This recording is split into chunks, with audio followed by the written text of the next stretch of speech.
Hi, welcome to ring theory classes. This is class number 6. Let us recollect one definition. Idempotent element. Let capital R be a ring. An element small a belongs to capital R is said to be idempotent element if a square is equals to a. Already we learned this definition in case of Boolean ring. In the Boolean ring, every element is idempotent element. So if a square is equals to a, then that element is known as idempotent element. So observe some properties of idempotent elements.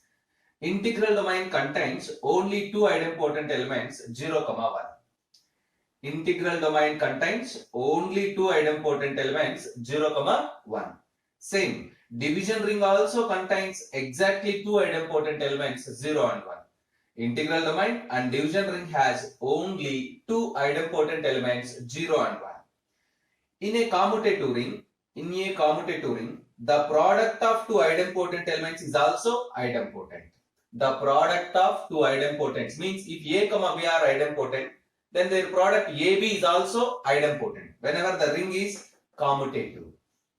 So these are the properties of idempotent element.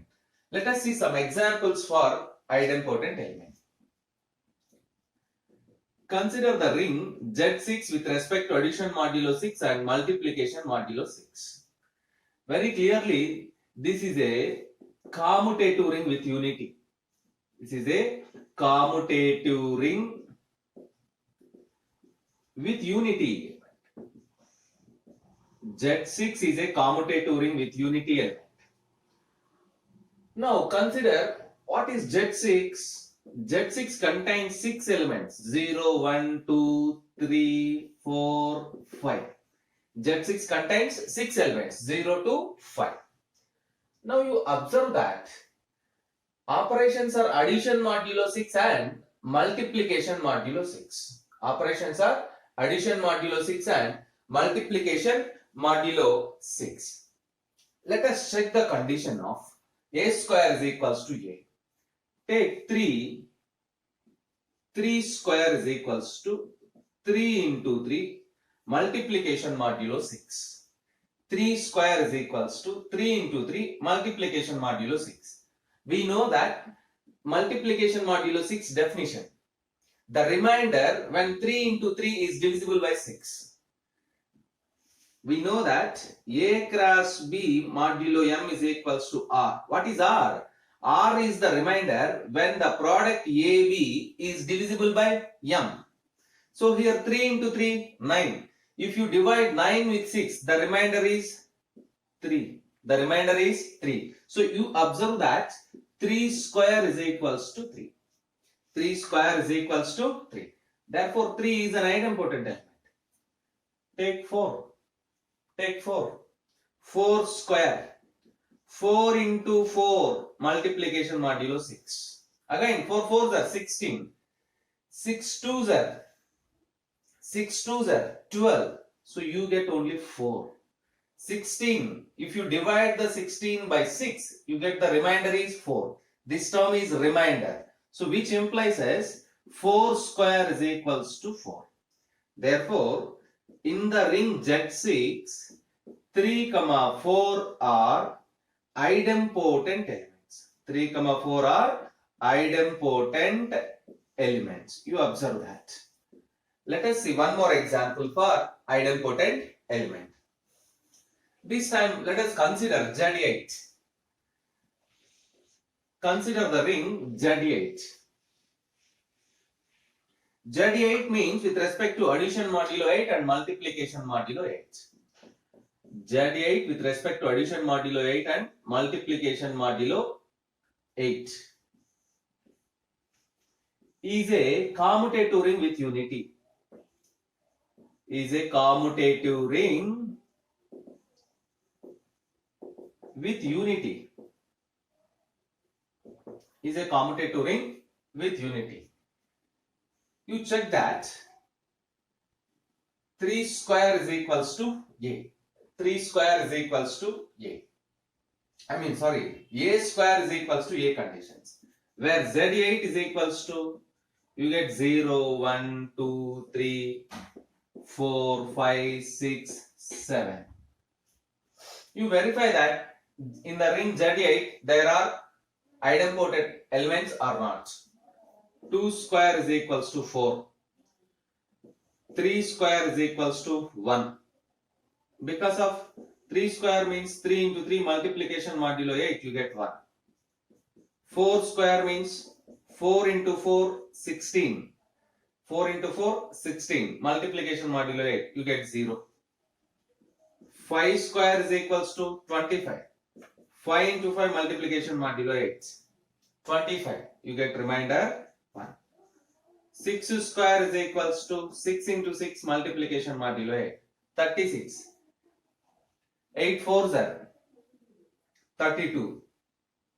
Remainder 4. 7 square is equals to 49. 7 7s are 8. 8 6 are 48. You get 1. You observe that Z8 does not contains idempotent elements. The ring Z8 does not contains idempotent elements. But you observe this point. 4 square is equals to 0. 4 square is equals to 0. You observe that point. Yes, in the next definition, we learn about that thing. So similarly, you can verify that the ring contains idempotent elements or not. An element is said to be idempotent if a square is equals to a. Integral domain contains only two idempotent elements 0, 1. Division ring contains exactly two idempotent elements. They are also 0, 1. In a commutative ring, the product of two idempotent elements is also an idempotent element. We see two examples for idempotent elements. Let us observe that and learn. There is a theorem on this idempotent element. Let us learn that theorem.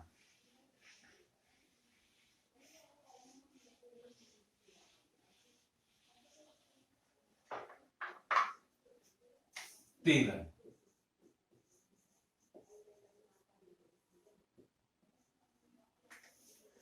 Statement is, if A not equals to 0 is an idempotent element, if small a not equals to 0 is an idempotent element,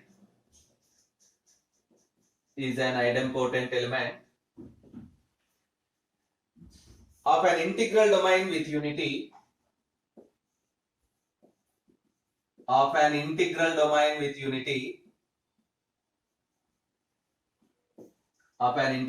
with unity, then A is equals to 1. Observe the statement. If A not equals to 0 is an idempotent element of an integral domain with unity, then you have to show that A is equals to 1. Let us prove this statement. Let capital R with respect to plus comma dot is an integral domain. Let capital R with respect to plus comma dot is an integral domain. By definition of integral domain, capital R is a commutative ring. With unity. Capital R is a commutative ring with unity and without zero divisors.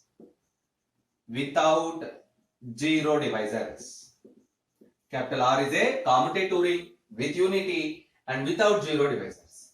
Let us take an element A belongs to capital R and A not equals to 0 is an idempotent element. Let us take A belongs to capital R and A is not equals to 0 is an idempotent element. By definition of idempotent element, A square is equals to A. It can be written as A square minus A. It can be written as is equals to 0. A into 1. By making A common, A into A minus 1 is equals to 0. But we take that A not equals to 0. So which implies A minus 1 is equals to 0. Which implies A is equals to 1. Which is the required condition. Capital R is an integral domain and A is not equals to 0 an idempotent element, then the value of A is clearly equivalent to 1.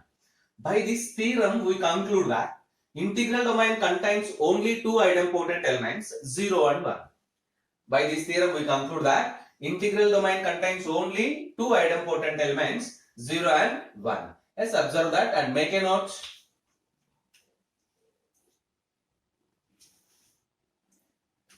S. Next definition, nilpotent element.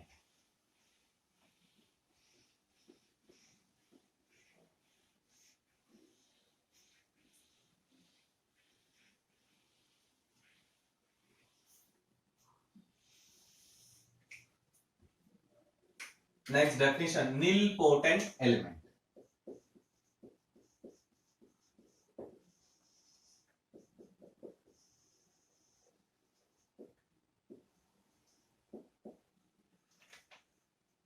Let capital R be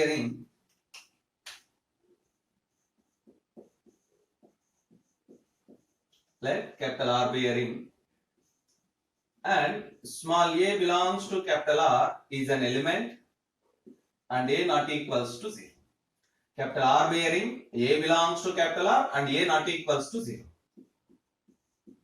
If there exists small n belongs to capital N such that a power n is equals to 0. If there exists small n belongs to capital N such that a power n is equals to 0, then small a is called nilpotent element. Small a is called nilpotent element in capital R. Observe the definition. Capital R be a ring. A belongs to capital R and a not equals to 0. There exists small n belongs to capital N such that a power n is equals to 0. Small n belongs to capital N means this n is a positive integer. Small n is a positive integer such that a power n is equals to 0. Then small a is called nilpotent element in capital R. Small a is called nilpotent element in capital R. Yes, it has two different properties. The first one is if a comma b are any two nilpotent elements. If a comma b are nilpotent elements, if a comma b are nilpotent elements in the ring capital R, then you observe that a plus b and a into b are also nilpotent elements. It means the sum and product of two nilpotent elements is again a nilpotent element. The sum and product a plus b and product ab is also nilpotent element. It means the sum and product of two nilpotent elements is again a nilpotent element. So very, very important definition, nilpotent element. Let us check one example for nilpotent elements. Now consider the ring Z8. Let us see one example. Consider the ring Z8 with respect to addition modulo 8 and multiplication modulo 8. Z8 with respect to addition modulo 8 and multiplication modulo 8 is a commutative ring with unity. Is a commutative ring with unity element. Is a commutative ring with unity element. Yes. Now you observe that Z8 means it consists the elements 0, 1, 2, 3, 4, 5, 6 and 7. Take 2 cube. What is 2 cube? 2 cube is equals to 2 into 2 into 2 multiplication modulo 8. You get 0. The remainder is 0. Take 4 square. 4 into 4 multiplication modulo 8 is equals to 0. 0 is the remainder when 4 into 4 is divisible by 8. 0 is the remainder when 2 into 2 into 2 is divisible by 8. Therefore, you get 2 cube is equals to 0. 4 cube is equals to 0. Which implies as 2, 4 are nilpotent elements. 2, 4 are nilpotent elements in Z8. 2, 4 are nilpotent elements in Z8. You observe that 2, 4 are nilpotent elements by applying this point. A plus B, if A comma B are nilpotent elements, then A plus B is also a nilpotent element. You check that 2 plus 4, what is that? 6. Is verify that 6 is a nilpotent element or not. You can verify 6 is a nilpotent element or not.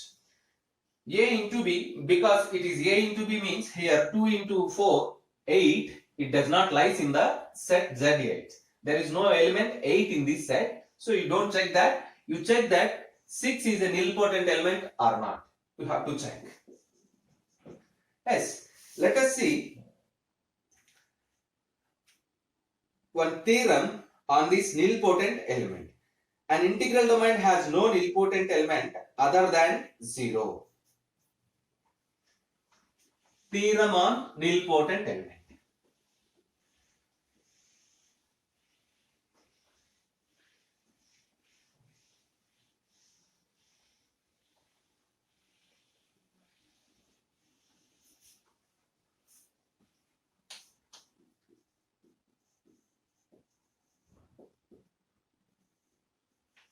Statement: an integral domain has no nilpotent other than 0.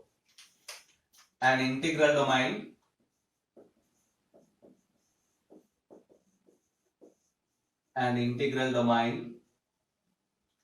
has no nilpotent element other than 0.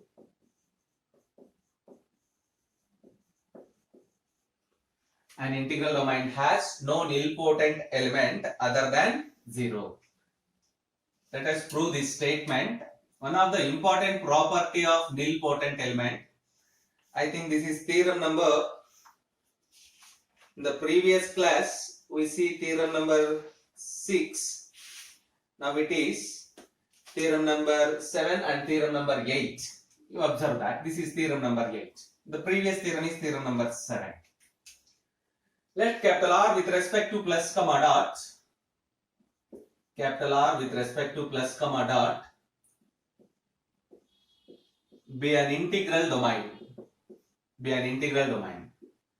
Let us take an element A belongs to capital R and A not equals to 0. Let us take A belongs to capital R and A not equals to 0. Since A not equals to 0 implies as A square is also not equals to 0. A not equals to 0 implies as A square also not equals to 0. This happens because R is an integral domain. Integral domain means it has no zero divisors. R has no zero divisors. Therefore, A not equals to 0, then automatically A square is also not equals to 0. Assume that A power n not equals to 0. Now, what is A power n plus 1? A power n plus 1 is equals to A power n into A. You observe that already A not equals to 0. A power n not equals to 0. R has no zero divisors. Clearly it is not equals to 0. Therefore, you prove that A not equals to 0 implies A square not equals to 0. A power n not equals to 0 implies A power n plus 1 not equals to 0. By principle of mathematical induction,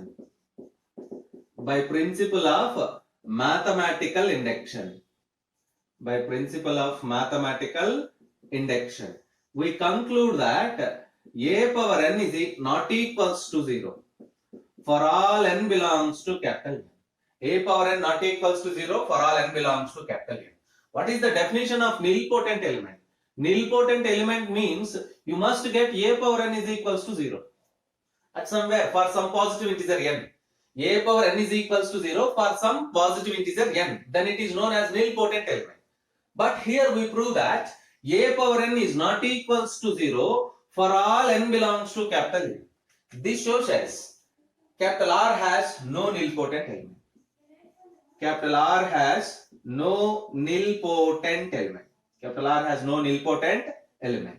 That is, integral domain has no nilpotent elements Integral domain has no nilpotent elements other than 0. Other than 0. You observe that. This is also one of the very important property of nilpotent element. So an element is said to be nilpotent if a power n is equals to 0 for some n belongs to capital N, and the product of nilpotent elements is again nilpotent. The sum of two nilpotent elements is again a nilpotent element. We see one example in the ring Z8. There are two nilpotent elements 2 and 4, and we prove that a statement an integral domain has no nilpotent element other than 0. Observe that. Write down. Yes, let us continue. We see one more important definition in this class. One more important definition. Characteristic of a ring. Characteristic of a ring.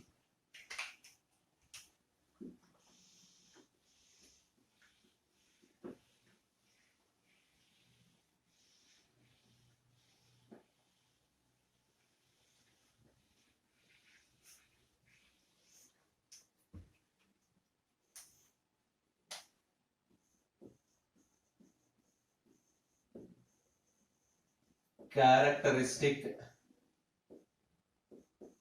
of a ring. One of the important definition in rings. Characteristic of a ring. The characteristic of a ring capital R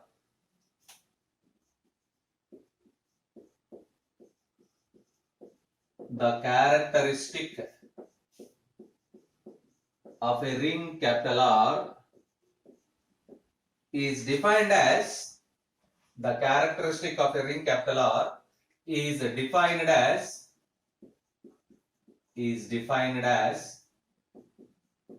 the least positive integer p, the least positive integer p, such that the least positive integer p such that pa is equals to 0 for all a belongs to capital R. The characteristic of a ring capital R is defined as the least positive integer p such that pa is equals to 0 for all a belongs to capital R. If such a positive integer p does not exist, if such a positive integer p does not exist, then the characteristic of the ring, the characteristic of capital R is defined as 0 or infinite. 0 or infinite. In case of such a positive integer does not exist. So observe the definition. This is one of the very important definition. We see some examples and two theorems on this theorem, on this definition. The characteristic of a ring capital R is defined as the least positive integer p, such that pa is equals to 0, not equals to 0. Pa is equals to 0 for all a belongs to capital R. You observe that in the previous time I write not equals to symbol. That is wrong. Pa is equals to 0 for all a belongs to capital R. If such a positive integer p does not exist, then we say that the characteristic of capital R is defined as either 0 or infinite. Either 0 or infinite. You observe that characteristic of the ring capital R is p. It means pa is equals to 0 for all a belongs to capital R. Characteristic of the ring capital R is p. What it means? Pa is equals to 0 for all a belongs to capital R. If such a positive integer p does not exist, very clearly observe that it is a positive integer. If such a positive integer p does not exist, then we say that the characteristic of the ring is either 0 or infinite. Either 0 or infinite. Yes, in the next class we see the examples of characteristic ring.